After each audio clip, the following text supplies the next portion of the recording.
Contacter notre inconscient. Sozan apprenant à mieux explorer l'univers de nos rêves. Souvenez-vous que le conscient et l'inconscient ont des modes spécifiques d'acquisition des connaissances. Le conscient est habituellement rationnel, logique et linéaire. Il recherche des modèles et des relations, s'intéresse à tout ce qui est cohérent et prévisible, se structure principalement autour du langage articulé, et peut aisément tester ses connaissances. En revanche, l'inconscient semble obstiné, volontaire et incapable de suivre des règles. Il progresse, à nos dépens, d'une façon qui paraît incohérente et imprévisible.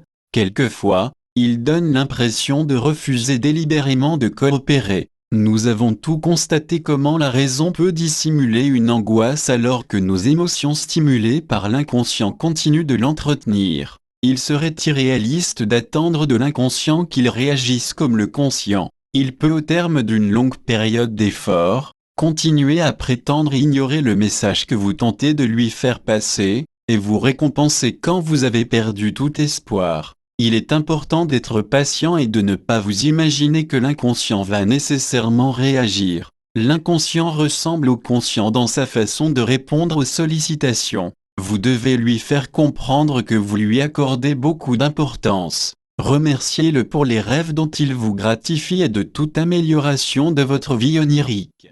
Interrogez-vous sur la façon de l'aider et attendez en silence les réponses. Ôtez-vous de l'esprit que ce type d'activité est ridicule. Elle présente un certain nombre d'avantages psychologiques et enrichissent la perception des songes. Simplicité et répétition sont les clés d'une approche efficace de l'inconscient. Donnez-lui des instructions claires et sans ambiguïté. Je vais me souvenir de mes rêves ou je vais voler dans mes rêves, par exemple. Répétez-les régulièrement. Écoutez la musique qui rappelle ou représente l'atmosphère du rêve dont vous souhaitez faire l'expérience. Lisez de la poésie romantique ou mystique. Visualisez ces symboles et pensez aux métaphores qu'elles véhiculent. Observez et écoutez la façon dont votre esprit apprend à absorber ces impressions et résister à la tentation réductrice qui consisterait à les traduire dans un langage articulé, rationnel et linéaire. Il peut vous être utile de penser que votre inconscient est la source de votre vie psychique,